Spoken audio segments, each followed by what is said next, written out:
ሰላም ጤና ይስጥልኝ ክቡራትና ክቡራን፣ የዛሬው ቻሌንጃችን ልብስ ማጠብ ነው። ልብስ ማጠብ ነው። እንግዲህ ባደጉት ሀገራት ልብስ አይታጠብ የሚላችሁ ሞኝ ሰው ናቸው። ብዙ ልብስ ነው የሚያጥቡ እና ልብስ የሚታጠበው በዚህ ሀገር በእጅ ነው። ብዙዎቹ የሚያውቁት ግን በማሽን ነው። እኛ ግን የምናውቀው በእጃችን እንደምናጥብ ነው። ፍትህኛ ፍትህ ለማንም ተፈሽ እንዳትሉ እና ለማለት ፈልጌ ነው። ውጭ ላይ ምንም ነገር አይታወቅም። በማሽን እንደሚታጠብ ነው የሚታወቀው። እዚህ ግን ልብስ በምናጥበው በእጃችን ነው።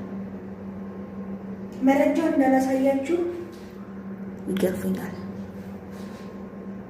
ያው እንግዲህ መረጃ ይዘን ነው የምንናገረው ይላሉ።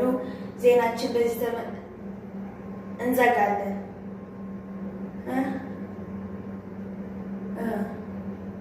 እንቋጫለን።